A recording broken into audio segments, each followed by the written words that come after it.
Bienvenidos a los 234 concurrentes de esta 10ª reunión virtual del Distrito 4895 de Rotary Internacional, y gracias a los amigos que nos están acompañando. Escuchamos entonces. Bueno, gracias. Primero, buenas noches, muchas gracias por la convocatoria. La verdad que no tengo más que palabras de agradecimiento para el Rotary. Nosotros en el Hospital Garrahan, desde el año 2011, tenemos un programa de donación 100% voluntaria. Quiere decir que desde ese año no le volvimos a pedir ningún donante a ningún paciente que se interne en el hospital, que requiere tratamientos hematológicos o oncológicos, que se opera o que necesita una transfusión para mejorar su calidad de vida y para salvarla. En ese sentido, tenemos una alianza estratégica con el Rotary desde un principio, y todos los años hacemos 2 o 3 campañas, tanto en el Rotary de Tapiales, creo que está la señora Ana María Permisi presente, con un líder comunitario como es el señor Marcelo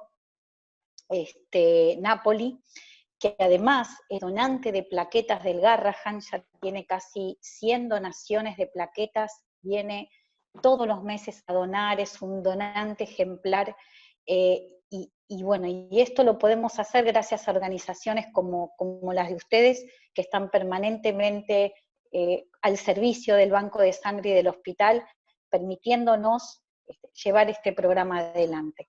Que en el caso del hospital es muy importante, porque nosotros recibimos pacientes de toda la Argentina, y entonces son pacientes que no tienen familia cerca, que no tienen amigos cerca, que no tienen vecinos ni red, y que solo pueden salvar sus vidas si hay personas solidarias altruistas como la organización que ustedes representan y que nos ayudan todo el tiempo. Así que quería decirles gracias de verdad. Y respecto a este tema que nos convoca hoy, creo que yo primero le cedería la palabra al doctor Daniel Fontana. Daniel es el que lideró este proyecto en la Argentina. Muy tempranamente el doctor Fontana emitió una resolución que permitió enmarcar este tratamiento de plasma convaleciente como uso experimental para darnos la posibilidad de conocer, digamos, de poder aprender, ¿no? Qué pacientes podían recibir esta terapia, cómo van a ser los resultados, y darle, digamos, un marco de formalidad y de estandarización a los bancos de sangre que participamos en él. Así que, si me permiten, me gustaría que el doctor contara cómo empezó todo esto en nuestro país. Bueno, gracias, Silvina. Primero me sumo al agradecimiento de Silvina a Rotary. Sé que están haciendo en todo el país una tarea muy importante, no solo para donar sangre, sino para todas tareas que sean en apoyo a la sociedad. Me parece que esto hay que resaltarlo y agradecerlo. Agradezco también a la Fundación Hematológica Sarmiento, que fue la que nos invitó a participar de esta charla. Y creo que nosotros debemos dar algunos conceptos muy generales para no complicar mucho la conversación y la charla, a los fines que después estamos dispuestos a las preguntas. Espero cumplir con esta idea de poder ser bastante claro y simple y breve.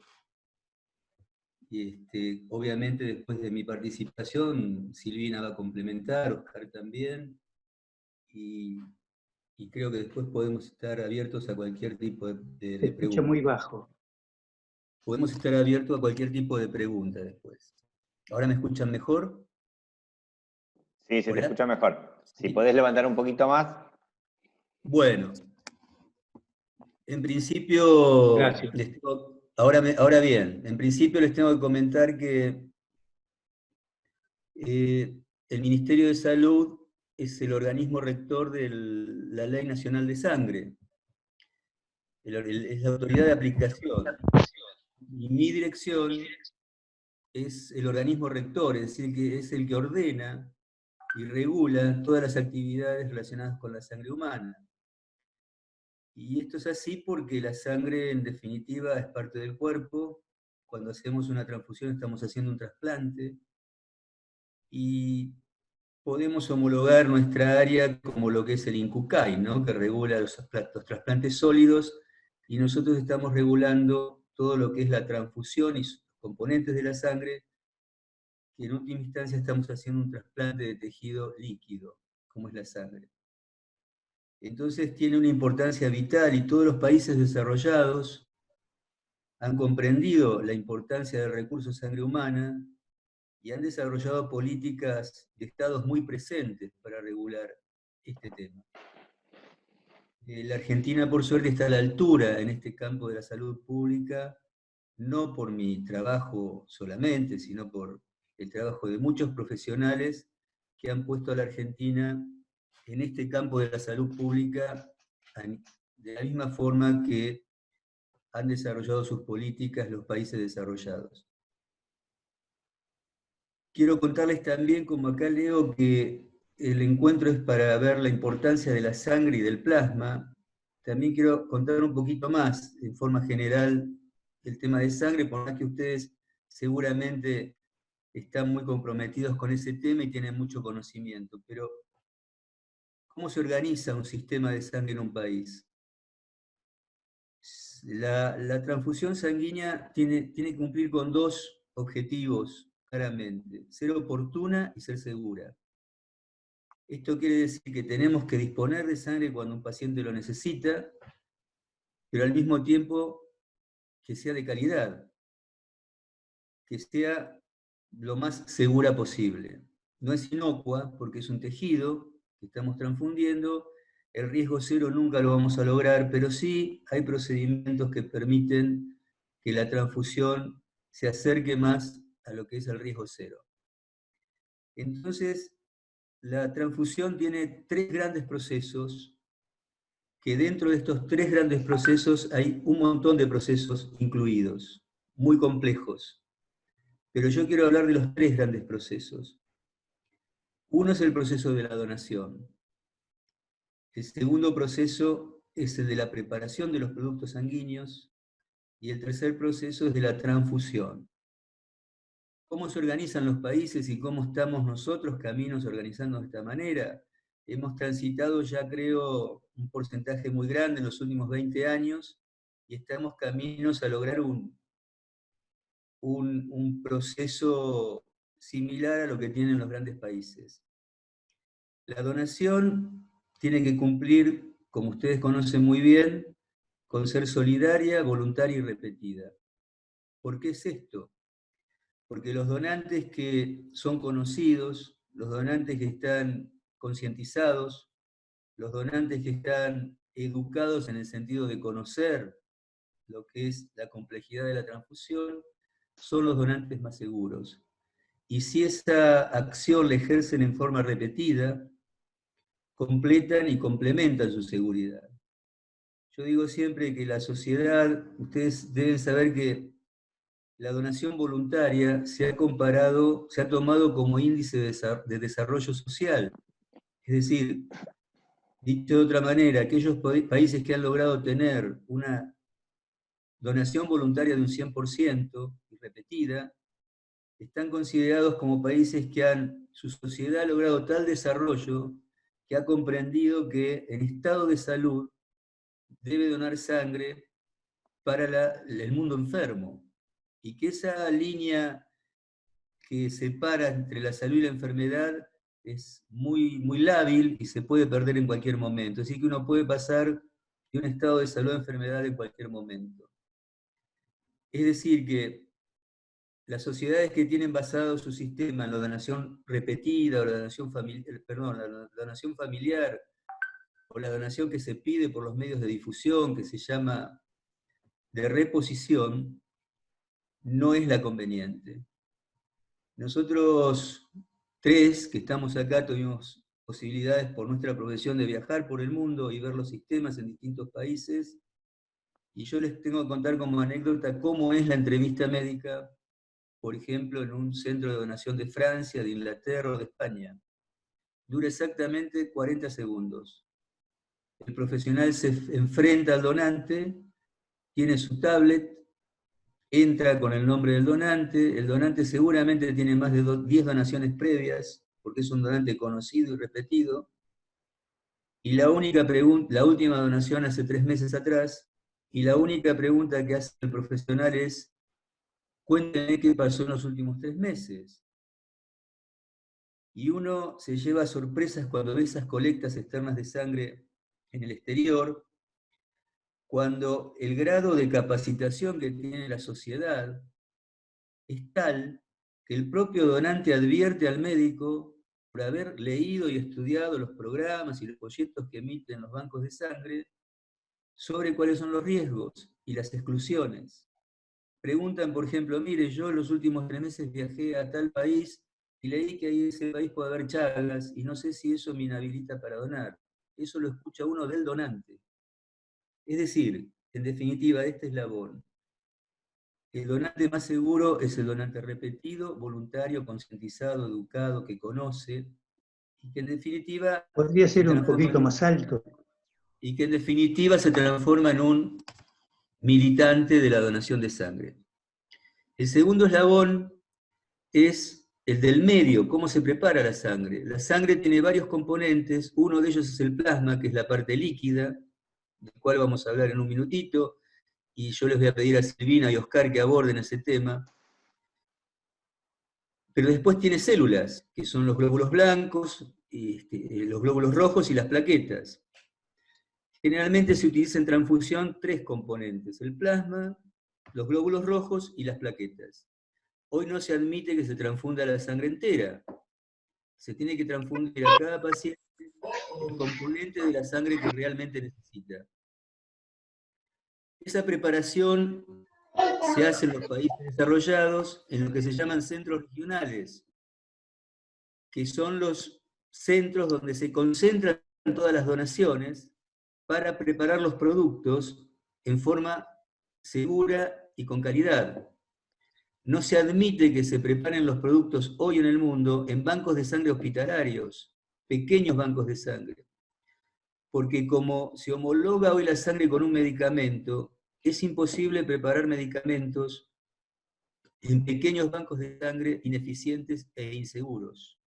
Más, toda la tecnología que está aplicada a este proceso de calificar la sangre y de fraccionarla en sus componentes son técnicas importadas que están preparadas precisamente para trabajar con grandes volúmenes de donaciones.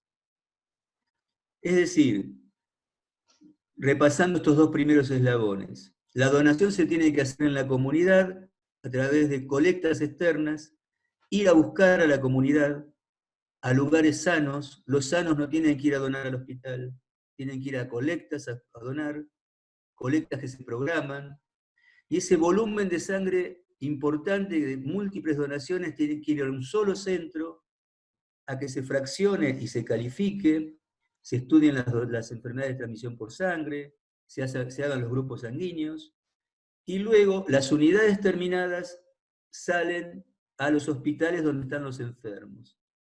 Es decir, que es una entrada amplia a ese, que son todas las donaciones a ese centro regional, y una salida amplia hacia los hospitales donde están los enfermos.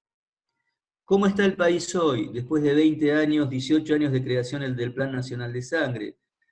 Yo tengo que contarles que yo fui el promotor de la creación del Plan Nacional de Sangre en el año 2002, cuando el doctor Ginés González García ejerció su primer mandato como ministro del país. El país hasta ese momento no tenía una política de sangre, no tenía a nivel central, ministerial, un organismo rector, y no había normas nacionales que normatizaran la calidad de las transfusiones, y pudimos la suerte de contar con un ministro, que es el mismo ministro que hoy, por suerte, tiene el país, que es el doctor Ginés, que me convocó para crear el Plan Nacional de Sangre en el año 2002. En ese momento, el país tenía 2% de donación voluntaria, no había centros regionales, había solamente 2 en el país, en la provincia de Buenos Aires, 3 mejor dicho, que los había creado en mi gestión, porque yo venía de la provincia de Buenos Aires, Uno de los creados era Fuesa, en el año 94, 95, si mal no recuerdo, y la transfusión se indicaba en forma no muy segura. Había poca difusión de normas de lo que se llaman buenas prácticas de difusión, que es el tercer eslabón. Es decir, el tercer eslabón es el de la indicación segura. La transfusión tiene que ser indicada en forma muy precisa. En el país hace 20 años hacían transfusiones innecesarias en un porcentaje muy alto. Había un viejo amigo mío que decía, la transfusión segura es la que no se realiza. Es decir, la transfusión es un trasplante y hay que ser muy preciso en su indicación. Entonces, ¿cómo estábamos hace 20 años? 2% de donación voluntaria en el primer eslabón, pocos centros regionales, 3 solamente en el país. Es decir, que la sangre no se procesaba a escala, sino que se procesaba en bancos de sangre pequeños, de baja calidad en los hospitales, y se transfundía muy mal, con poca indicación precisa. En 15 años el país dio vuelta a eso, no estamos todo al 100%, pero hoy podemos decir que tenemos 45% de donación voluntaria en el país. Tenemos más de 20 centros regionales en todo el país, y la transfusión se transfunde con una práctica de indicación prácticamente perfecta. Si yo tengo que cualificar en porcentajes, diría que estamos en un 40-45% de donación voluntaria, en un 60% de trabajo a escala, es decir, en centros regionales, y casi en un 100% de muy buena indicación transfusional. Es decir, que nuestra cadena de seguridad de estos 3 grandes eslabones está trabajando con una seguridad de 2/3, de un 66%. Pero vemos en los porcentajes que yo les acabo de transmitir que el eslabón más débil es el eslabón de la donación, que apenas tenemos un 40-45% de donación voluntaria. Ese es el eslabón más débil y es la importancia que vamos a imprimir nosotros si tenemos tiempo y superamos la experiencia del COVID, que nos ha demandado en los últimos 2 meses dedicarnos 100% a este problema.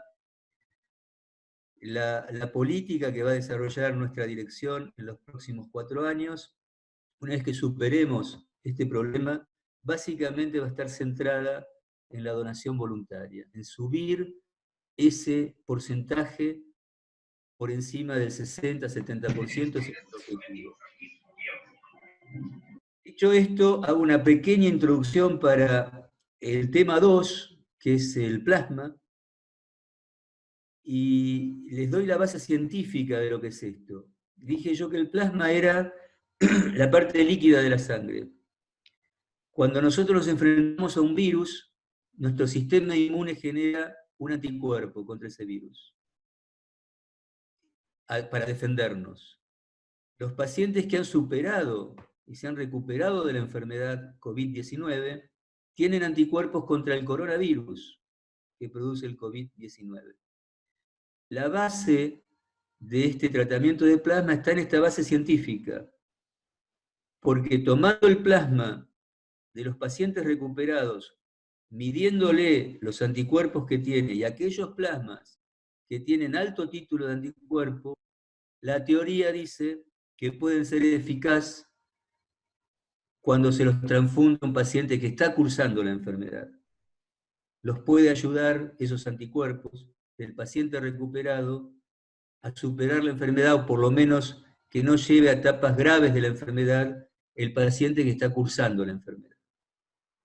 Esto se llama inmunización pasiva, porque estamos dándole anticuerpos y no los está produciendo el organismo del enfermo.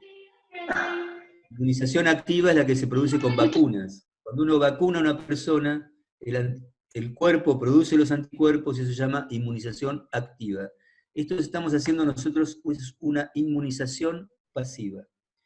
¿Qué dice el mundo de esto hoy? Como todo lo del COVID-19 está en permanente evolución y en permanente dudas, por decirlo de alguna manera. lo que se sabe hoy, por ahí mañana se cambia la opinión, y esto es un conocimiento, es un virus nuevo, y es algo que estamos conociendo recién ahora. Conclusión, nuestro estudio precisamente tiene la intención de medir, nuestro ensayo clínico, la seguridad y la eficacia del plasma de donantes recuperados cuando se aplica en forma terapéutica a pacientes que están cursando COVID-19. Esto es lo que hemos organizado y comentó Silvina al principio desde el Ministerio.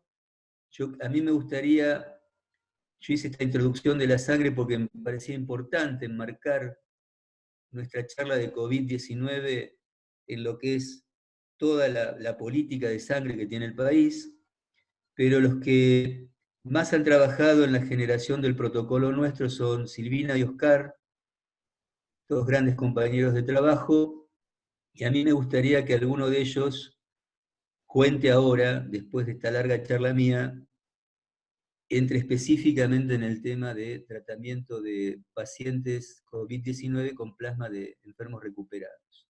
Gracias.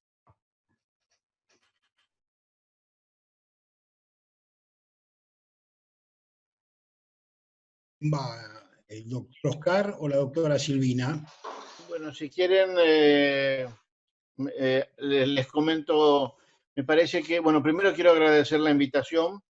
Yo, además de ser el presidente de la Asociación Argentina de Hemoterapia, soy el jefe de hemoterapia de dos lugares usadores de sangre, que es una maternidad, que es la Maternidad Sardá, y además el Hospital Churruca, que es el Hospital de la Policía Federal, o sea que soy un consumidor de sangre nato. Así que por eso es que estimulamos permanentemente la donación voluntaria. ¿Y qué pasó? Desde marzo de 2020 la OMS dice que se declara la pandemia para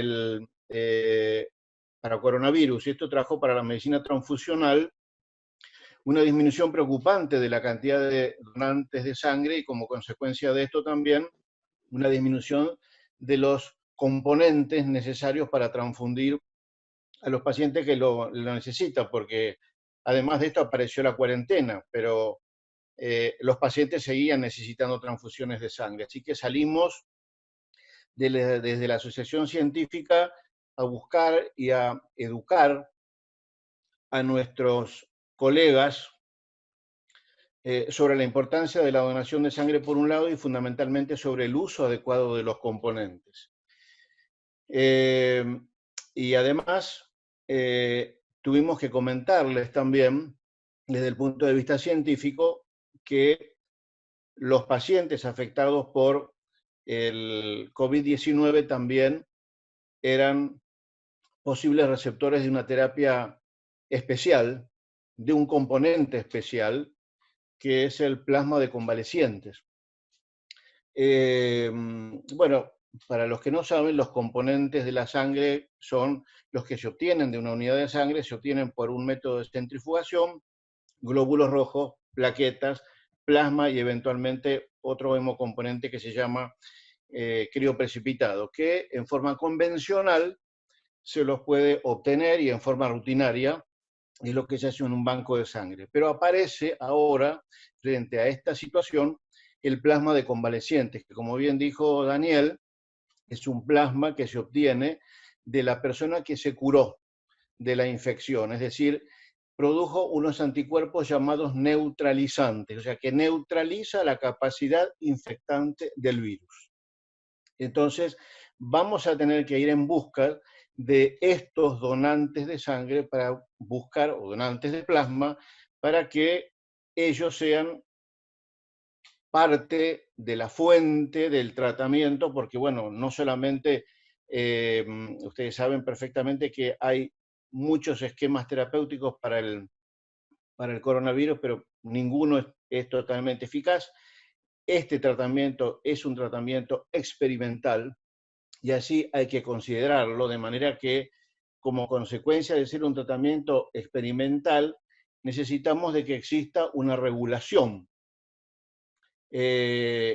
para administrarlo, es decir, tiene que haber un fundamento científico, y además el Estado tiene que estar regulando a través de el Ministerio de Salud y de la Dirección de Sangre y Hemoderivados, el tratamiento, o sea, la obtención y el tratamiento de los pacientes con este plasma. Es decir, lo que nosotros necesitamos es un marco regulatorio y también desde el punto de vista científico y ético. Y repito, nosotros vamos a necesitar disponer de un donante seguro, que es el donante que se recupera de la infección. Necesitamos también brindarle seguridad a la persona que se va a encargar de obtener ese plasma, del recurso humano que se va a encargar de obtener y de preparar ese hemocomponente, y por supuesto garantizar la seguridad y la calidad de ese plasma que va a ser luego usado como una medida terapéutica. A punto de partida de esto que yo le llamo el marco regulatorio, necesitamos justamente que desde el Estado y en forma conjunta con las sociedades científicas sobre bases nacionales e internacionales científicas se emitan directrices o las directrices que son justamente aquellas que van a marcar el paso a paso de cuáles son justamente los pasos que debo seguir para tener un plasma seguro y que, por supuesto, no le traiga ninguna complicación al paciente. Para comentarles cómo es el procedimiento, bueno, es un donante que se recuperó, que se curó de la infección. Ese donante se lo convoca, es un donante que debe ser voluntario y para ello debe firmar un consentimiento informado. Tiene que cumplir con las determinadas características como si fuera un donante habitual con las mismas, se lo selecciona exactamente igual que se hace con el donante habitual, pero además tiene otros criterios extras para poder cumplir esa condición de donante de plasma. A este donante se nos conecta a una máquina, es una máquina por la cual se lleva a cabo un procedimiento que se denomina aféresis, con la cual se saca la sangre del donante, esa sangre se procesa, se separa en componentes, separa y nos quedamos nosotros con el plasma y le devolvemos al donante los glóbulos rojos, los glóbulos blancos y las plaquetas. Esto permite que nosotros podamos, los protocolos dicen que debemos sacarles hasta 600 centímetros cúbicos de sangre, de plasma, y esto permite que este donante pueda donar en forma reiterada para conseguir este plasma de convalecientes. Bueno, habida cuenta de lo que conté, de lo que es, me parece que podríamos hablar un poco, Silvina, algo más con respecto de lo que queda un poco en relación con el tema de las directrices, y me parece que lo rico de esto va a ser la discusión, porque me parece que uno le tiró algunos temas como para que la gente seguramente le ha sembrado la duda, y me parece que no dando tanta teoría, sino que desde la experiencia nuestra y las dudas que me parece que esto va a enriquecer. Sí, gracias, Oscar. Creo que fue muy completa la explicación. Hay bancos de sangre que fueron seleccionados para poder abastecer a estas terapias intensivas o estos hospitales o clínicas donde van a estar internados los pacientes de este ensayo clínico. Como dijeron los doctores Daniel y Oscar Torres, es un tratamiento experimental. Argentina tiene experiencia porque el doctor Maistegui, ¿sí? El Instituto Maistegui que queda en Pergamino, trataron hace muchísimos años con este plasma convaleciente la fiebre hemorrágica argentina, no el virus Junín, que aún ahora ¿sí? Sigue siendo un estándar de cuidado. Entonces, en ese sentido, Argentina tiene mucho recorrido y el Instituto Maistegui, o sea, los referentes del instituto, participan también de este protocolo. En relación a los bancos de sangre que están atendiendo donantes para poder transfundir a los pacientes de este ensayo clínico, uno de ellos es la Fundación Hematológica Sarmiento. Acá tenemos a Fernando, que muy amablemente nos invitó, y que es uno de los bancos que más donantes de plasma atendió hasta el momento, así que Fernando nos puede contar su experiencia. El procedimiento es muy sencillo, no dura más de 1 hora, en general las personas donan y después pueden seguir continuando con sus actividades habituales. Además de Fuesa se puede donar en el Hospital de Clínicas, en el Hospital Posadas, en el Hospital Durán, en el Hemocentro Buenos Aires y en el Hospital del Cruce. No somos los únicos que estamos llevando a cabo un ensayo clínico. Por suerte en Argentina hay muchos profesionales y muchos investigadores que se están haciendo preguntas respecto a cómo funcionaría este plasma para poder mejorar el desarrollo de la enfermedad o evitar que los pacientes con esta enfermedad empeoren. Y entonces hay muchos ensayos clínicos que se están desarrollando concomitantemente, también de una forma controlados y también apoyados por el Ministerio de Salud de la Nación a través de un registro de ensayos únicos. Había una pregunta que leí por ahí que decía si los donantes que tuvieron hepatitis pueden donar. Por nuestras regulaciones, un donante que tuvo hepatitis antes de los 11 años, 10 años, puede donar sangre o plasma sin problema. Como dijeron los doctores, una vez que se convocan a los donantes se les hacen un montón de preguntas. Bueno, muchos de ustedes ya donaron sangre y los conocemos. Se les hacen preguntas, se le hace un pequeño examen clínico y luego, bueno, se procede a la donación propiamente dicha. No sé si Fernando, acá dice, el plasma también es el que se usa para el mal de los rastrojos. Sí, justamente personas convalecientes del virus, que han padecido la infección del virus Junín, pueden convertirse en donantes para los pacientes, digamos, que están atravesando esta enfermedad. La verdad que se están llevando a cabo ensayos clínicos en el mundo, aparecieron las primeras publicaciones, aparentemente este plasma es seguro, aparentemente podría mejorar la evolución clínica de pacientes con COVID-19, pero todavía no hay datos concluyentes. Es por eso que no es un tratamiento que esté aprobado, ¿sí? Estamos buscando respuestas. Bueno, todos sabemos que en la epidemiología, en la biología, en el comportamiento de este virus estamos aprendiendo, y lo primero que tenemos que hacer es cuidar mucho a los pacientes de no intervenirlos con una terapia que no solamente no sea buena, sino que además les pueda causar daños o efectos adversos, ¿no? Entonces, por eso, bueno, el Ministerio de Salud, en la Dirección de Sangre y Medicina Transfusional, como dije antes, muy tempranamente nos ayuda a cuidar a nuestros pacientes y también a los profesionales que van a aplicar esta terapia. No sé si, Fernando, te gustaría contar la experiencia de estos primeros 10 pacientes, de 10 donantes fueron.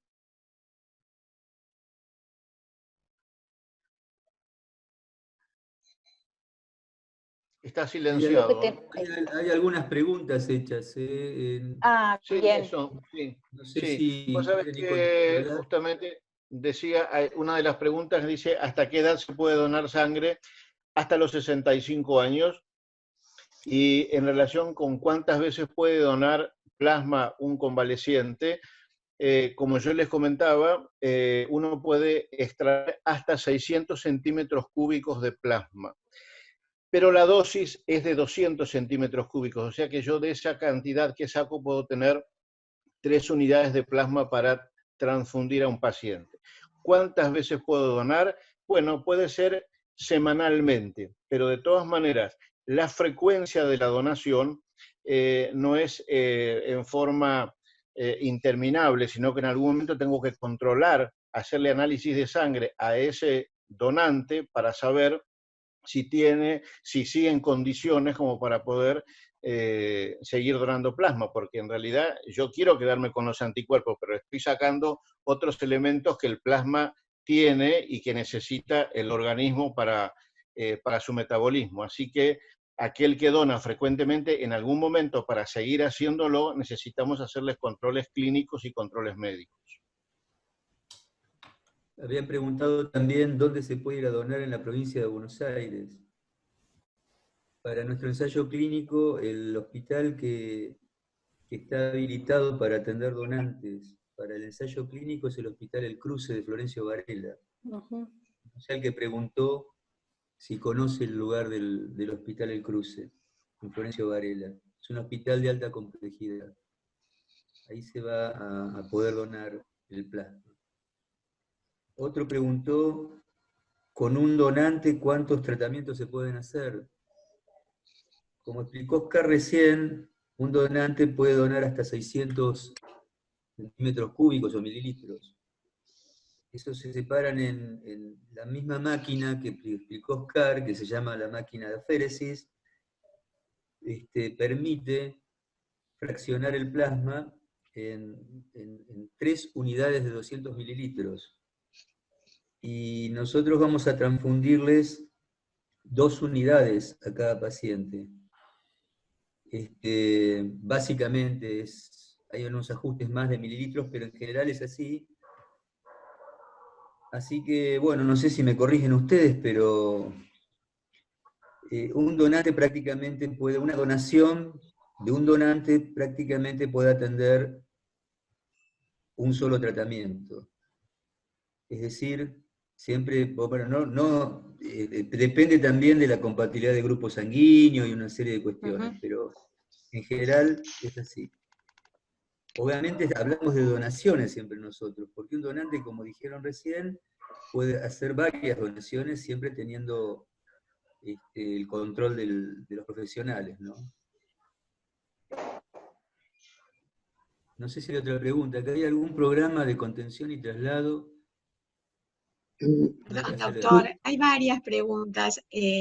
Nos gustaría, si es posible, y es el método que en general utilizamos, si les parece a ustedes bien, que nos cuente su experiencia Nelson, y después, si ustedes lo desean, yo voy haciéndoles las preguntas y las van contestando. Perfecto. O ustedes las leen.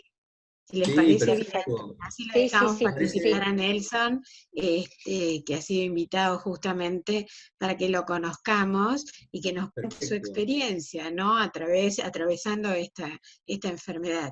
Nelson, ¿tiene el micrófono abierto? Hola. Hola. Hola, Nelson, se lo escucha perfecto, fuerte y claro. Bueno, bárbaro. Gracias noches. por estar, Buenas noches. Muchas gracias a ustedes por convocarme, y primero agradecer a los doctores, a la doctora, porque realmente son ellos los que están en el frente de batalla y hacen tanto por nosotros, ¿no? Yo conocí en el Hospital Muñiz, y siempre lo digo, me enriquecí con los médicos, las enfermeras, el personal que conocí, y hoy me sigo enriqueciendo con el aporte de los doctores acá. Realmente es maravilloso contar con ustedes, así que muchísimas gracias. Mi experiencia fue muy simple. Yo vine de Europa, a los 2 días tuve los síntomas, y fue uno de los primeros casos, el caso número 13, de contagio de COVID-19. Estuve internado en el Hospital Muñiz una semana, después estuve 33 días de aislamiento en mi casa, y el 17 de abril me dieron el alta. El día 16 de abril me habían convocado del CONICET, vinieron a mi domicilio, me extrajeron una muestra de sangre para estudio. Al mismo tiempo me habían convocado del CEMIC, pero necesitaban el alta médica mía. Y una vez que yo obtuve el alta, el 17 de abril, el 28 de abril fue mi primera donación de plasma. Tuve 3 donaciones, una por semana, y el médico que me está atendiendo, que es el doctor José Fernández, me dijo, bueno, que ahora voy a tener un descanso de 20 días, 30 días, que él va a evaluar cuándo volver a llamarme, si es necesario, para donar plasma. El método que utilizaron conmigo fue diferente al que pusieron los doctores, fue hemodonación. Vale decir que yo estuve más o menos, es un procedimiento que demora 2 horas, yo lo explico, perdónenme, con mis palabras, no puedo desarrollarlo como los doctores. Fueron 2 horas, más o menos, entre que yo llego y salgo.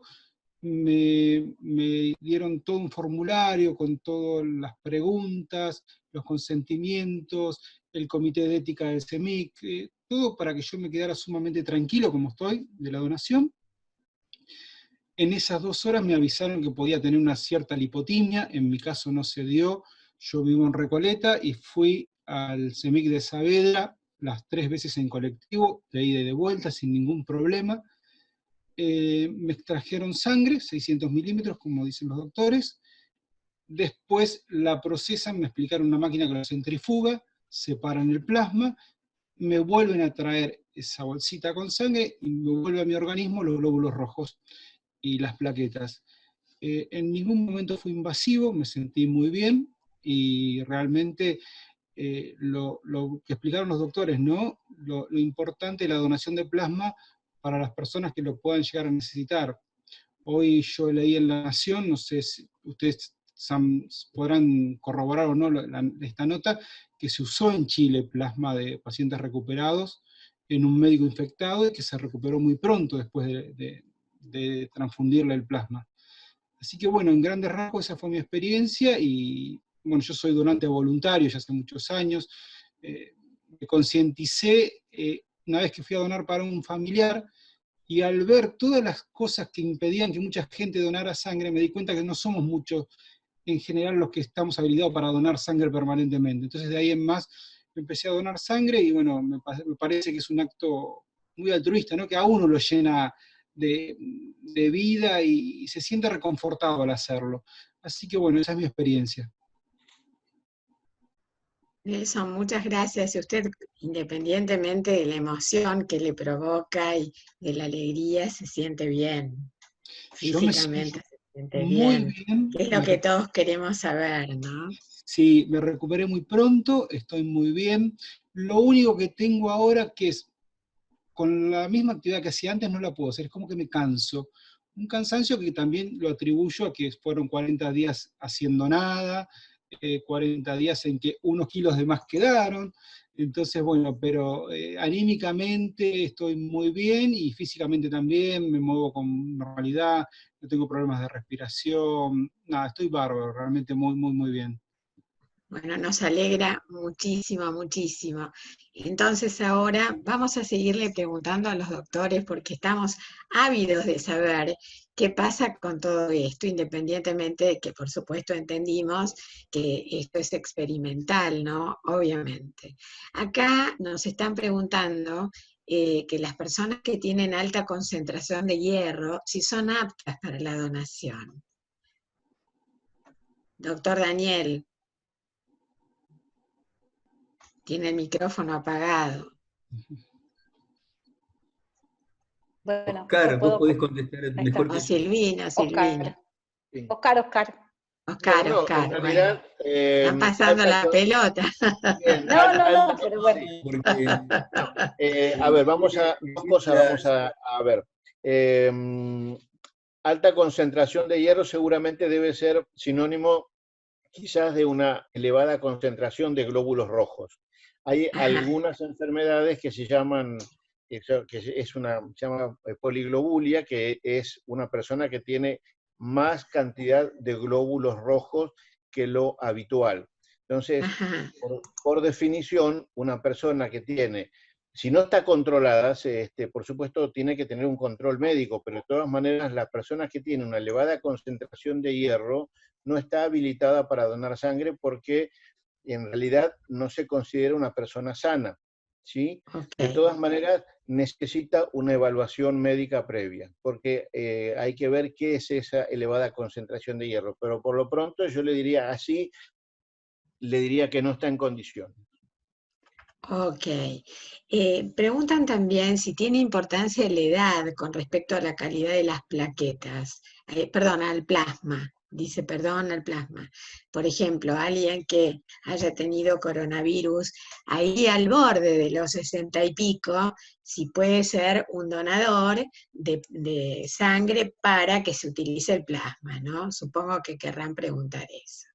La edad límite superior son 65 años, pero si una persona está Perdón, ¿le puedo hacer una pregunta? ¿Por qué la edad límite son 65 años? Bueno, por supuesto que todos los criterios de selección de donantes tienen que ver fundamentalmente sobre fundamentos epidemiológicos y fundamentos científicos, ¿sí?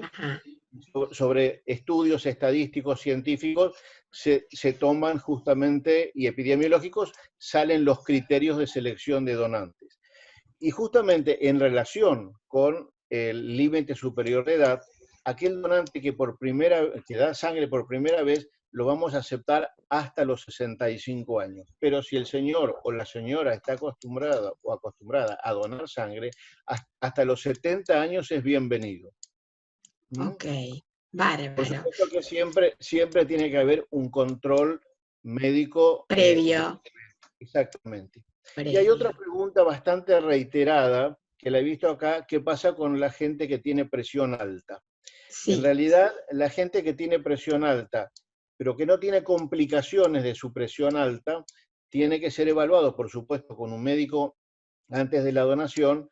Si no tiene complicaciones de la presión alta, puede ser aceptado como donante. Es decir, hay una evaluación médica previa. Lo importante es no tener una complicación asociada con la presión alta. Ok, acá hay una pregunta que hablan de lo que ustedes comentaron de este hospital de alta complejidad, del cruce. Dice, por ejemplo, una persona que vive en Tandil, supongo, en cualquier otra ciudad, dice, ¿cómo hay algún programa de contención y traslado al hospital para poder donar sangre o eventualmente un recuperado que quiera donar? Bien, sí, Plasma. sí. Yo tengo entendido que el Instituto de Hemoterapia de la provincia de Buenos Aires, en su programa de donación de plasma, también trabaja en forma conjunta con el INCUCAIBA, que es el centro de trasplantes.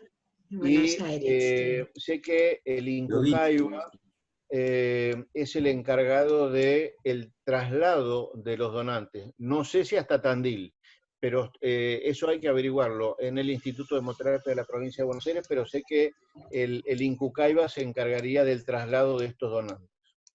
Doctor, un donador de sangre no tiene que quedarse internado, tiene que irse a su casa sin ningún tipo de inconveniente, ¿no? Es decir, no requiere internación. No. Alguien que done sangre. Ningún donante requiere una internación posterior. Ok. No. Aún aquellos que padecieron coronavirus. No. El donante que se recuperó de coronavirus es una persona considerada sana, recuperada. Obviamente tiene que estar en condiciones clínicas y de laboratorio apta para donar. Es decir, claro. Tiene que haber pasado 14 días de su recuperación, de su alta médica, mejor dicho, y una vez superados los 14 días de la alta médica está en condiciones de donar, siempre y cuando el examen clínico que hagan los profesionales y los estudios de la sangre, que son los estándares para cualquier donante, le permitan ser donante. Una vez que donó, más le diría yo que la donación de plasma es altera menos la situación clínica del donante que la donación de sangre, porque como no se le extraen glóbulos rojos y solamente la parte líquida de la sangre, el donante lo único que puede tener es un descenso de las proteínas, pero no en la primera donación de plasma. Si se realizan en el transcurso de las próximas semanas 1 o 2 donaciones más, habría que evaluarle las proteínas a los fines de ver si se difieren la donación porque han descendido sus proteínas. ¿Y eso qué le significaría desde el punto de vista físico que le disminuyan las proteínas? Bueno, puede disminuir la albúmina y tener trastornos de líquidos, de edemas en las piernas. Okay. Pueden reducirse las inmunoglobulinas y ser propenso a infecciones. Digamos, tampoco cuestiones graves. Lo que pasa es que uno tiene que preservar estrictamente la salud del donante. Pero lo que yo, en síntesis, el donante de plasma es un donante que se va, como dijo Nelson, sin ningún problema, porque se va con el 100% de sus glóbulos rojos y sus plaquetas. En cambio, el donante que Va donó con sangre, todo menos con el plasma. no con el plasma, ese es el tema. Yo quería hacer dos comentarios a lo que comentó Nelson, que le agradezco su participación, su altruismo. La verdad que hay que agradecer mucho a este tipo de decisiones que toma cada uno individualmente para el bien de la sociedad. Primero, como dijo muy bien él, la técnica que se usa en el CEMIC es la técnica tradicional, no con máquinas de aféresis, las máquinas que explicó el doctor Torres, que en menos de 40 minutos se hace el procedimiento, es decir, tiene grandes cantidades de plasma. Son máquinas que permiten, automatizadas, que se programan, se le toma una sola venopuntura al donante, como si estuviese donando sangre, su sangre va entrando en la máquina que tiene ya el programa, la máquina sola lo que hace es recolectar en bolsas el plasma y reinfundirle los glóbulos rojos al donante. Entre 30 y 45 minutos el proceso termina y se pueden extraer 600 mililitros a 800 mililitros, o entre 500 y 600 y 700 mililitros. Y que es lo que usted había contado, doctor Daniel, Claro, que daba para tres posibilidades de donación de En el plasma. proceso que hicieron con Nelson, se obtienen, para obtener esos 600 o 700 mililitros hay que hacer 3 procesos. Claro. En 3 momentos diferentes. Claro. Son procesos más extensos, de 2 a 2 horas y media, como explicó Nelson. Y lo otro, un comentario, esto no quita que, bueno, que estoy haciendo una aclaración técnica nada más, no, claro, sí, sí. Nada más que esto. Y el otro que comentó sobre el donante chileno, mejor dicho, el recuperado chileno, nosotros tenemos que ser muy cautos con la prensa, porque la prensa tiene tendencia a veces, y lo dijeron ustedes en la introducción, lo dijo el primer, no sé el nombre, ¿cómo se llama? Ricardo, lo dijo muy bien, que nosotros íbamos a tratar de aclarar, espero que lo logremos, las cuestiones de información que a veces llegan medio tergiversadas. Sí. Es muy difícil este punto, porque como dijo Silvina muy bien, esto es experimental. En el mundo todavía no hay trabajos importantes que hayan comprobado la verdadera eficacia de la transfusión de plasma. Puede ser que un paciente ande bien, pero eso no certifica desde el punto de vista científico que pueda certificarse precisamente que ande bien con todos los pacientes. Yo soy muy crítico de esto, de la prensa sobre todo, porque a veces titula mal. Hacen un título porque se dedican los que hacen prensa a titular. Y luego cuando los copetes son los que atraen, obviamente, ¿no? Cuando se lee el contenido, no tiene nada que ver con el título. Seguro. Eso es una cosa. Y después hay comunicadores importantes en canales oficiales importantes que dicen cosas increíbles. Cierran capítulos, por ejemplo, entrevistaron a un par de Nelson, que también donó en el CEMIC, hará 2 o 3 días. Un par, quiero decir, un compañero donante como Nelson. Claro, claro. El médico que terminó la nota terminó diciendo, agradeciendo a ese donante, diciendo, bueno, con esto vamos a salvar vidas, el plasma cura. Y lo dijo un profesional en un medio masivo de comunicación. Entonces nosotros que estamos tratando de hacer un esfuerzo entre múltiples instituciones, como lo está haciendo el mundo, pero no solamente con el plasma, lo está haciendo con la hidroxicloroquina, con las antirretrovirales, buscando vacunas, con un montón de medicamentos.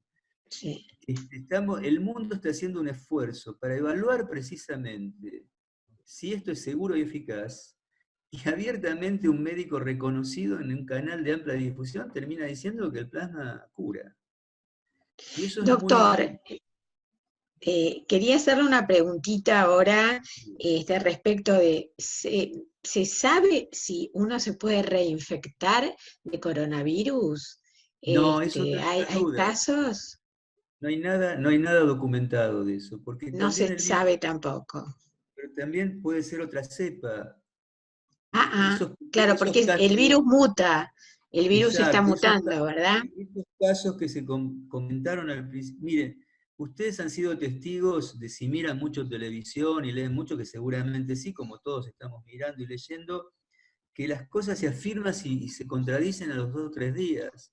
Hay cosas que se afirman hoy que después, 5 días después, terminan diciendo que no son eficaces. Claro, Por todo esto, esto es prueba-error, es lógico, esto es exactamente, así, esto es es prueba-error. un virus que se conoce poco de él, y esto que usted me preguntaba, en principio se creyó que realmente en 2 o 3 casos de recuperados que volvieron a infectarse, que podían haber contraído la enfermedad y haberse reinfectado, pertenecían a otras cepas virales. Todavía no está comprobado eso. Ok. Acá nos preguntan si una persona asintomática dona sangre, bueno, hace el virus. Doctora Silvina, la estoy viendo. Sí, bueno, gracias. La verdad que es una pregunta muy interesante y también veo varias preguntas respecto de la respuesta de los anticuerpos, ¿no? La respuesta inmunológica de los pacientes. Respecto a la transmisión de sangre, ahí aún no hay evidencia científica de transmisión de este virus por la sangre, ¿sí? No hay paciente, digamos, no hay una causalidad entre la transfusión de sangre y la adquisición de COVID. Pero, como decía el doctor Fontana, estamos conociendo y aprendiendo de la biología y la vida de este virus a medida que vamos transfundiendo y trasplantando a los pacientes. Es decir, que nosotros aceptamos a los donantes de sangre, ¿sí? Para ser donantes de pacientes que requieren transfusiones de sangre habitualmente, plaquetas, glóbulos rojos o plasma. Aquellos donantes que se hayan recuperado de la infección, ¿sí? Después de 3 meses de haber tenido diagnóstico de COVID. Pero esto se está revisando todo el tiempo en otros lugares del mundo, después de 28 días de haberse recuperado con una prueba negativa, así con una PCR, el análisis viral, ¿sí? Que se hace nasofaringeo negativo, puede donar. Había otra pregunta respecto de los trasplantes. En Argentina se siguen haciendo ablaciones de órganos y ablaciones de tejidos a donantes que sean negativos, ¿sí? Por el hisopado nasofaríngeo para COVID-19. Y respecto de los anticuerpos, lamentablemente también estamos aprendiendo, porque vemos que hay donantes o pacientes recuperados que no tienen una buena seroconversión, o sea, que no tienen un título alto de anticuerpos, o sea, no serían los mejores donantes para nuestros pacientes. Se vio se vio en algunas series publicadas que hasta el 30% de los pacientes recuperados no tienen alto título de anticuerpos. Todavía no se sabe por qué, si tiene que ver con algo constitutivo, digamos, del paciente, si tiene que ver con la biología del virus. Nosotros necesitamos de nuestros donantes unos anticuerpos especiales, como lo dijo el doctor Fontana, que son los anticuerpos neutralizantes. Son los anticuerpos que van efectivamente a opsonizar o a destruir el virus. Después tenemos los anticuerpos como específicos, que también los mencionan en una pregunta, que son las IgM o las IgG, que suben a partir del día 7, hacen un pico al 14 y después siguen subiendo un poquito hacia el día 28. Y se está viendo que los mejores donantes, o los donantes que tienen mayores concentraciones de anticuerpos, son cuando los tomamos después del día 28 de haberse recuperado. Pero todo lo que estamos diciendo hoy puede no ser mañana, y nos vamos manejando con la mejor evidencia disponible al momento que tenemos que tomar las decisiones. Así que...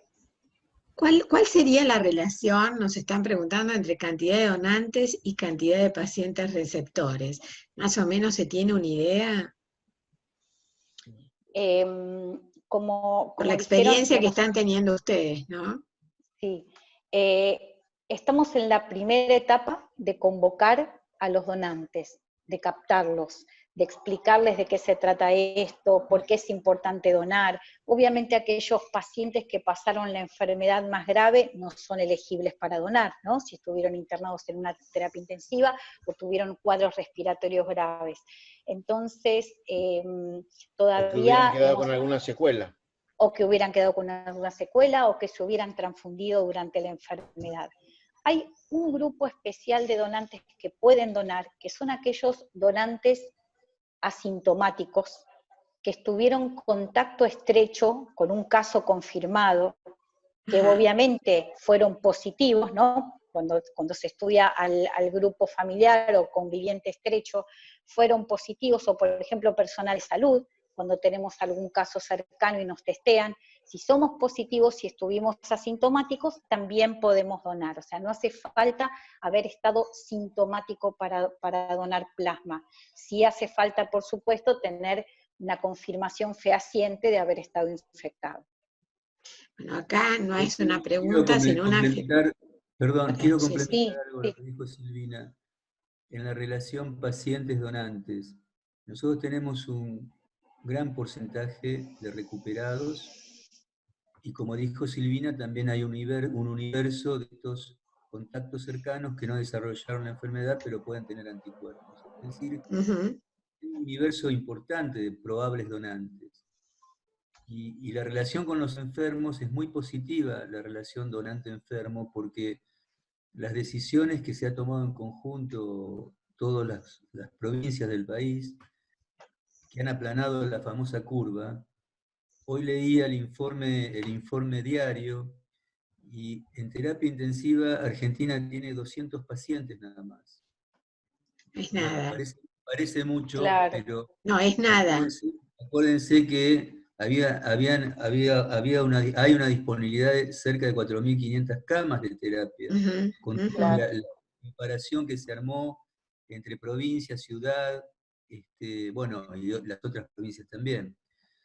Es decir, que estamos, y ese porcentaje de pacientes internados en terapia, quizá no todos requieran transfusión de plasma, porque el enfoque nuestro, y lo poco que se ha demostrado en el mundo, es que los pacientes que deben recibir plasma son los pacientes que están en la preterapia, pacientes que todavía no desarrollaron la enfermedad pulmonar grave, y lo que vamos a intentar en nuestro estudio es ver si esos pacientes que tienen menos de 7 días de infectados, ingresaron al hospital, menos de 7 días de que manifestaron la enfermedad, antes de que tengan graves dificultades respiratorias, se les va a hacer la transfusión de plasma, a ver si podemos evitar que progrese la enfermedad respiratoria y evitar que esos pacientes requieran terapia asistida por respirador.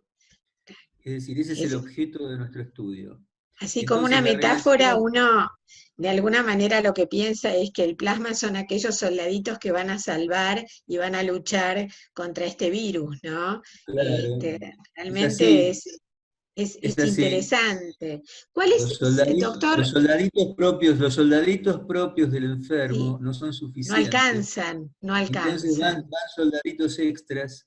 Exactamente. A tratar de ayudarlo. Qué bárbaro.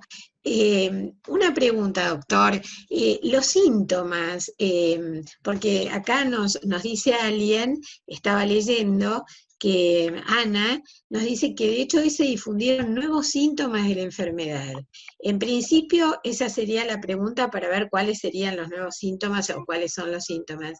Y en segundo lugar, si esto obedecería a lo que usted dijo antes, asociándolo con que este virus está mutando.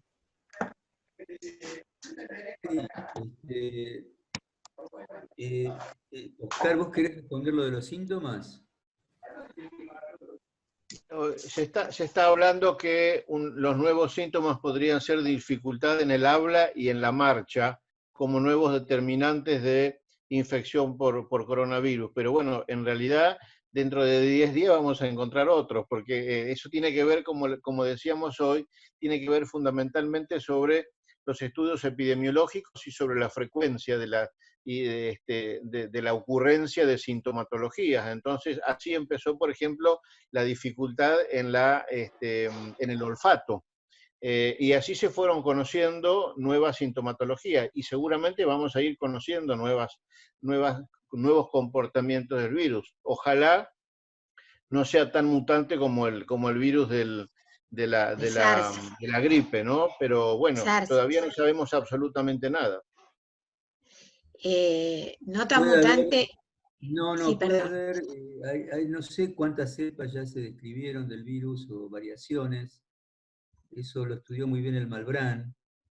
Eso quizás Silvina sabe un poco más de esto que yo. Lo que sí, todo lo que se sabe hasta hoy está confirmado, no es bueno, digamos. Lamentablemente es así.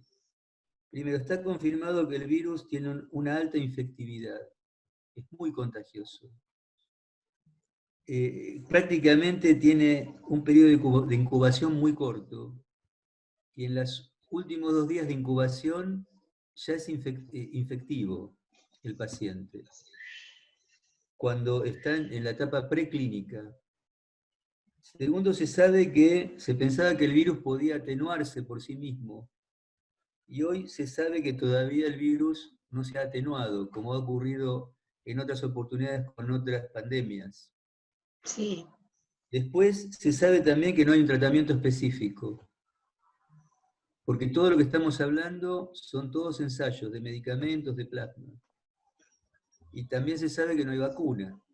Conclusión, la única herramienta eficaz es el aislamiento y el cuidado personal y social de nosotros, hoy Y por todo hoy. esto que se está hablando respecto de las vacunas que en Estados Unidos y en Francia se están probando.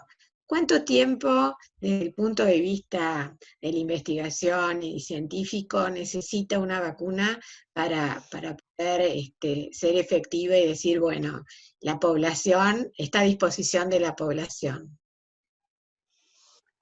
Bueno, No sé, sí. Silvina, contestala vos. No, bueno, Vos, porque en realidad una investigación rigurosa lleva muchos pasos, ¿no?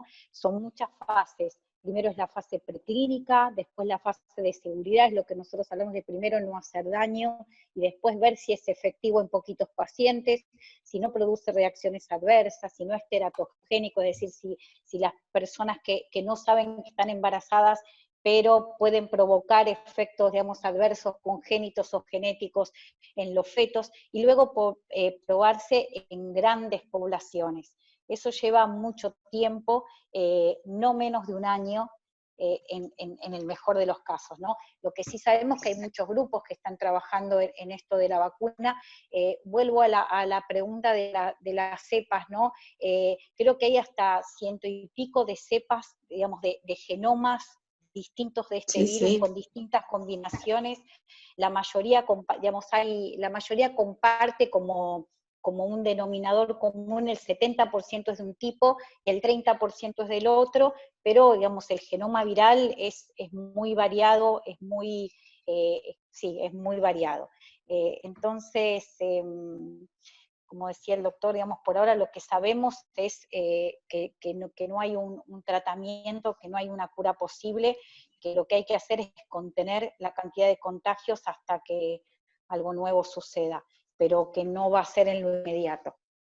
Doctora Yo Silvina, quería, una pregunta respecto de esto. con El respecto a la vacuna, genoma, perdón, no, no, que como estoy grande, soy el grupo, el grupo que tiene que estar acuarentenado. Yo pregunto esto respecto de la vacuna, es una inquietud. Si hay diferentes cepas, independientemente de que ese 70% compartan el genoma, decía usted, o estoy diciendo una Sí, barbaridad, sí, no, es así. una única vacuna puede ser viable. Sí, pasa también con la gripe y con otros virus, ¿no? Porque hay como un denominador común que son determinadas proteínas clave que codifican ese genoma. Entonces, las vacunas van hacia esas proteínas que son las más comunes en determinados virus. Sí puede ser, De hecho, por ejemplo, la vacuna de la gripe comenzó anti algunas proteínas y después se sintetizaron otro tipo de vacunas para otras proteínas del mismo virus. Pero sí puede ser.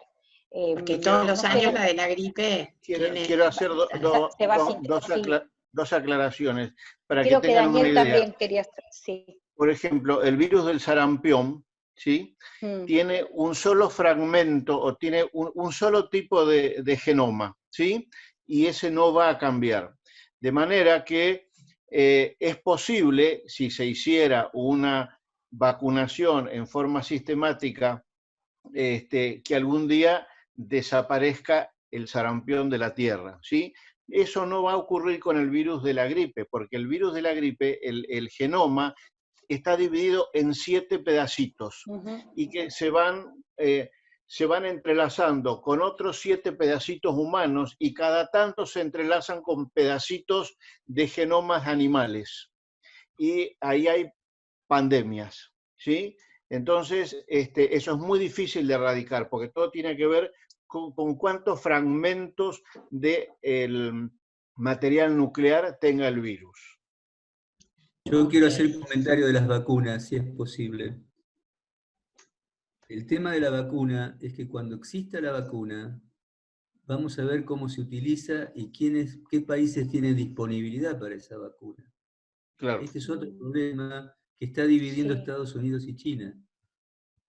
Trump está diciendo que como ellos están poniendo mucho dinero en los desarrollos, inclusive tuvo un problema con Francia, porque está poniendo mucho dinero en un desarrollo en un laboratorio francés.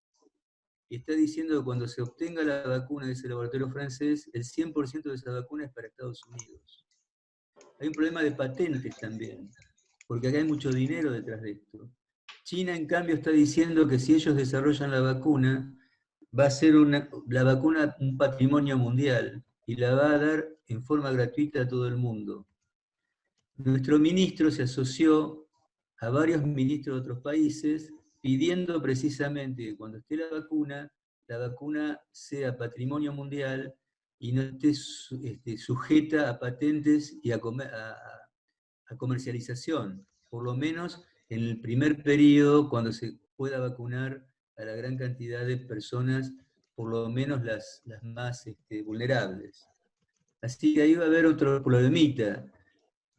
Nosotros que estamos acá en Argentina, no quiere decir que si la vacuna se obtiene dentro de 6 meses, rápidamente la vamos a tener en disponibilidad. Va a depender esto de un tironeo muy fuerte entre los intereses mundiales y, sobre todo, como siempre, del dinero, ¿no? Del poder y del dinero. Doctor Daniel, a ver, acá hay una pregunta, una persona que tuvo cáncer y toma tamoxifeno, ¿está bien? ¿Puede recibir el tratamiento de plasma? Y no, recibirlo sí, no donante. Claro, claro. Puede recibir el tratamiento en el caso de ser necesario. Sí. Ok. Acá hay uno de los clubes rotarios, por supuesto, como ustedes verán y están viendo el chat, hay muchísimas felicitaciones y agradecimientos a todos ustedes. Hay uno de los clubes rotarios, Parque Patricios, y de las colectividades que es un club satélite, se comprometen a difundir radialmente estas clarísimas exposiciones que están desarrollando y están a su disposición, y agradecen la claridad y esclarecimiento, y así lo hacen todos los rotarios y no rotarios que estamos en este momento participando de esta enriquecedora charla. Quería hacer un comentario, que en este momento nosotros estamos trabajando con un componente de la sangre que es el plasma de convalecientes. Pero en la República Argentina hay una planta de hemoderivados que es única en Latinoamérica, afortunadamente, y que es un emprendimiento estatal, donde ellos van a recibir grandes cantidades de plasmas y lo van a concentrar, y de esa concentración de plasma van a obtener 2 tipos de productos. Un producto que se llama suero enriquecido de anticuerpos, ¿sí?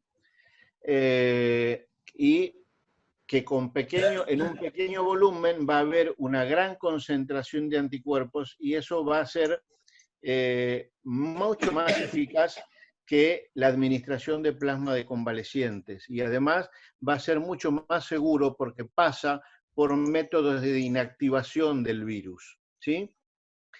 Pero para llegar a eso se necesitan mínimo 500 donantes de plasma. O sea que hoy tenemos donantes de plasma para transfundir plasma, pero después vamos a seguir necesitando donantes de plasma para mandar a esa planta de hemoderivados de Córdoba, que es una planta industrial, por así decir, y que va a fabricar estos medicamentos que son concentrados de anticuerpos, ¿sí? Esa es la otra etapa que se está trabajando en nuestro país. ¿Y esa etapa cuándo considera usted que podrá ser posible en relación a tiempo? Y también estaríamos por ahí entre 6 meses, 8 meses, 1 año, dependiendo del producto. Y dependiendo de la cantidad de donantes que tengamos, porque eso también es importante. Les quiero hacer una pregunta a cualquiera de ustedes, por supuesto, que me parece sumamente interesante. Nosotros Nelson quiere estamos... preguntar algo. Sí, a ver, quiere decir algo. Nelson. Permiso, no quería interrumpir. Pero yo, ¿hasta cuándo voy a poder donar plasma? ¿Hay alguna cantidad de donaciones? ¿O cómo saber eso? Bueno, es lo que te decíamos hoy. Todo va a depender, o sea, tampoco te vamos a exprimir como médicos, pero vas a ser siempre bienvenido, pero para que seas siempre bienvenido, nosotros te tenemos que cuidar.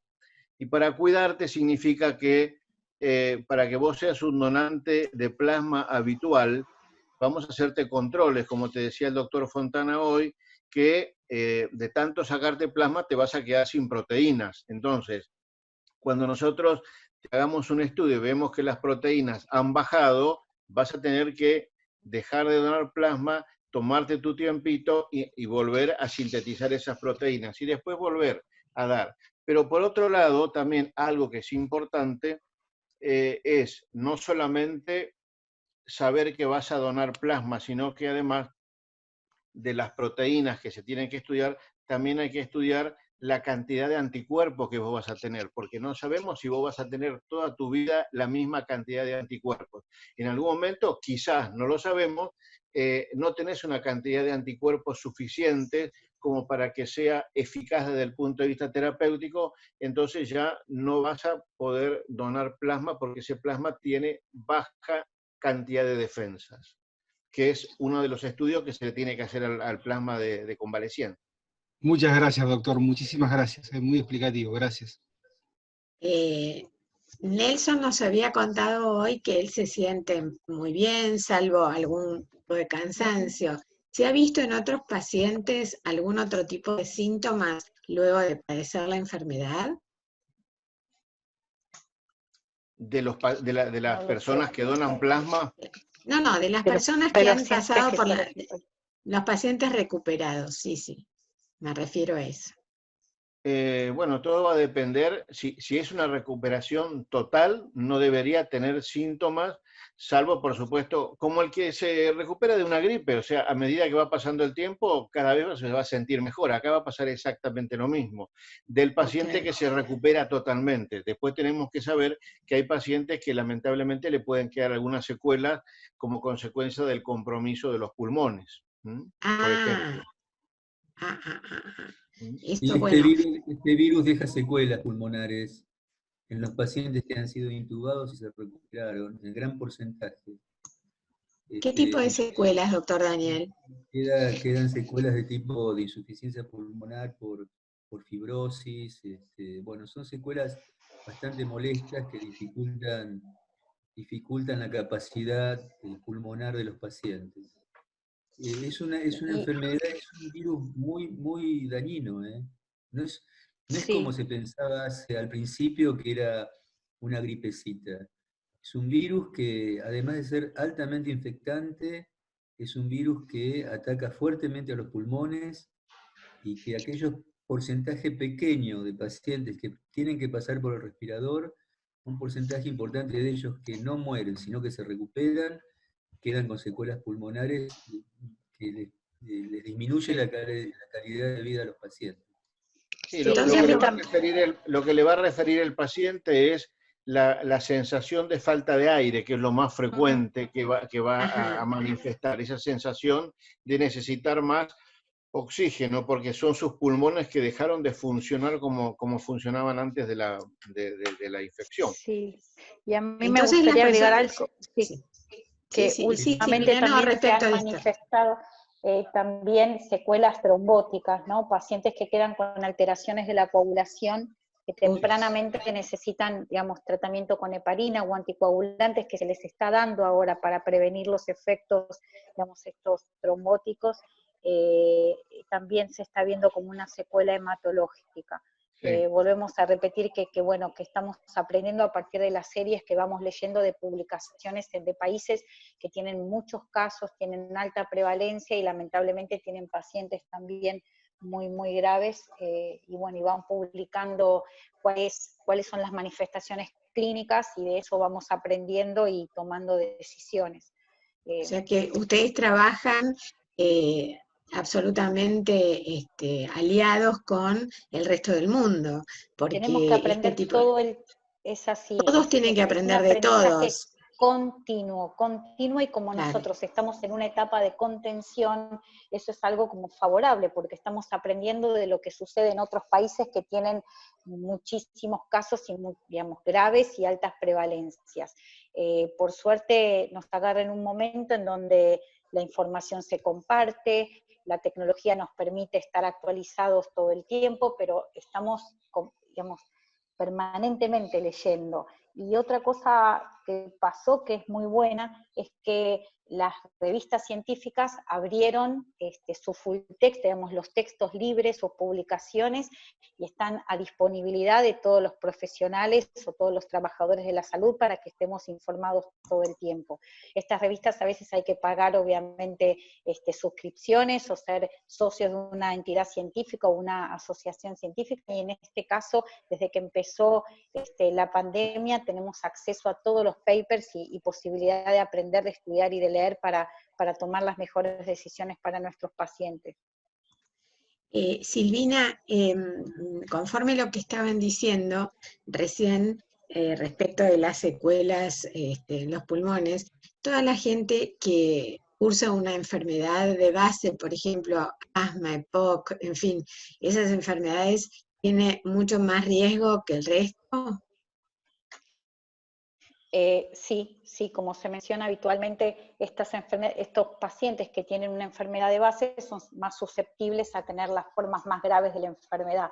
Esto no significa que sean más susceptibles a infectarse, es que una vez que se infectan, son más susceptibles a tener las formas moderadas o graves de la enfermedad.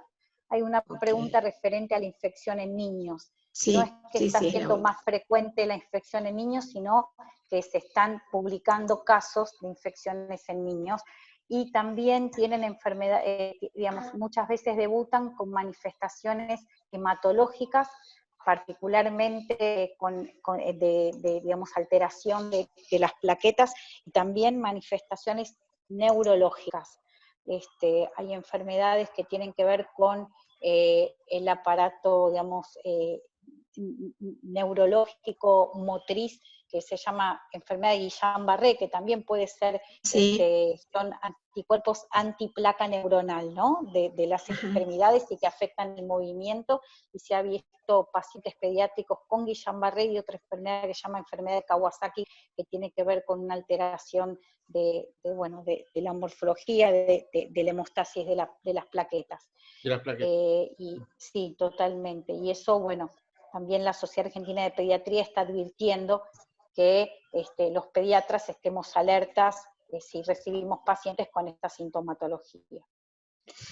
Ok, acá hay dos personas que están levantando la mano. Me gustaría que hagan las preguntas por el chat, así Juan Carlos y Francisco, por favor, si quieren hacerlo por el chat, las preguntas, que así lo hacemos en una forma más adecuada y respetamos a todos, ya que todos lo hicieron por el chat. De cualquier manera, creo que ustedes han leído el chat, las felicitaciones son muchísimas, ha sido clarísima la exposición de cada uno de ustedes, agradecen a Nelson la participación y por supuesto a ustedes estar hasta esta hora, les agradecemos muchísimo porque nos ha abierto una posibilidad enorme, hasta en mi caso personal, de estar más tranquila, porque cuando uno conoce y sabe de primera mano las cosas, creo que se queda mucho más tranquilo.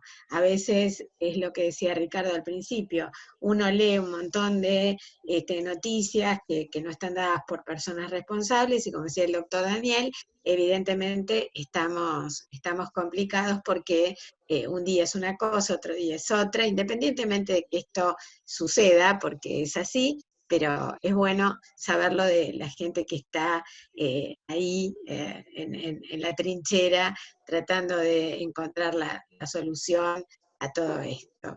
Acá está preguntando Francisco, ¿cómo podemos colaborar con las donaciones de sangre y con respecto a las donaciones de plaquetas? Tengo entendido que hay que enviarlas al exterior para hacerles un estudio, ya que hace falta un equipamiento especial. ¿Qué costo tiene ese equipamiento? No, ¿Es así? en general no. Todos los estudios se hacen en Argentina. El Instituto Maistegui, estamos hablando, ¿no?, del plasma convaleciente, está desarrollando la técnica para poder encontrar esos anticuerpos, para poder determinar los títulos o la cantidad de anticuerpos neutralizantes que tienen nuestros donantes, para ver, digamos, con qué valor de anticuerpos neutralizantes, que son los que van específicamente a atacar el virus, son efectivos en nuestros pacientes.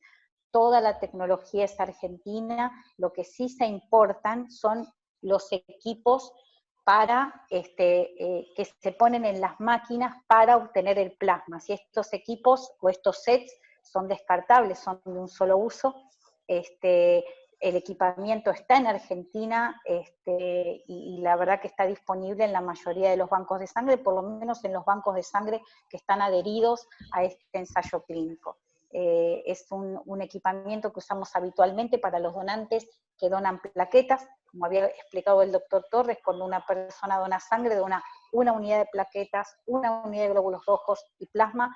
Cuando atendemos un donante de plaquetas puede donar 6, 10, 12 unidades de plaquetas en una sola donación, porque igual que la donación de plasma, dona plaquetas y todo el resto de los componentes, glóbulos rojos, una unidad de plaquetas y el resto le vuelve al donante, y es una técnica habitual en los bancos de sangre. Estas plaquetas son muy importantes para pacientes que tienen enfermedades hemato-oncológicas y sobre todo para pacientes trasplantados de médula ósea. Bueno, yo le voy a dar la palabra ahora a Ricardo, si ustedes quieren agregar algo más, encantadísimos. Sabemos que es súper tarde, están cansadísimos. Supongo que es así. Se yo quiero aprovechar quiero aprovechar, no sé si está todavía, mandarle un saludo a Marcelo Salvarani de Chacabuco. Sí, seguramente debe estar. Yo también me adhiero al saludo, me adhiero al saludo, doctor Salvarani. Bueno, por supuesto que estarán leyendo, brillante el tratamiento de los temas y las respuestas que nos ayudan a aclarar las dudas sobre el COVID-19 durante este tiempo de aislamiento e incertidumbre. Por supuesto, están de muchísimos países, están conectados, como dijo Ricardo al principio, Montevideo, Bolivia, Ecuador, Chile. La verdad que ha sido una exposición maravillosa. Por mi parte, muchísimas gracias. Ricardo. Quiero agradecer a la Fundación Hematológica Sarmiento, que nos ha invitado a participar y está trabajando muy fuerte con nosotros en el ensayo clínico. Así que felicitación y agradecimiento a ellos también. Bueno, muchísimas gracias. Y acá les han dejado el saludo por todo. A ver, aparte de los saludos, las preguntas, ha sido una charla maravillosa, toda la gente muy contenta. Nosotros queremos agradecerles, doctor Fontana, doctora Silvina Cooperman, doctor Oscar Torres, representantes de la Fundación Hematológica Sarmiento, Fernando, también muchísimas gracias por tu testimonio, fue valiosísimo. Nelson, No, Nelson. Nelson, no, Fernando estaba en Nelson. Yo quiero agradecerle a todos ustedes y especialmente a nuestro querido amigo el Rotario del Parque Chacabuco, Oscar Fusco, que es quien nos ha permitido llegar a ustedes y poder lograr estos testimonios. Oscar, ahora me lo guardo para mí, yo soy comisario mayor retirado de la Policía Federal, agradezco el trabajo que usted realiza en hemoterapia, igual que Susana, que también es personal retirado de la Policía Federal, y varios rotarios. Bueno, muchísimas gracias a todos. Normalmente cuando terminamos estas reuniones virtuales, hoy tuvimos 260 personas, nosotros los rotarios entregamos un reconocimiento que nos comprometemos personalmente, que cuando podamos hacer las reuniones formales, las reuniones con presencia de todos ustedes, vamos a invitarlo como acostumbramos a invitar a los rotarios a comer, vamos a cenar y les vamos a entregar los reconocimientos por este valiosísimo aporte que nos han dado a todos. Y que todos, cada uno se ha quedado muy tranquilo y muy orgulloso de tener en nuestra tribuna disertantes como todos ustedes.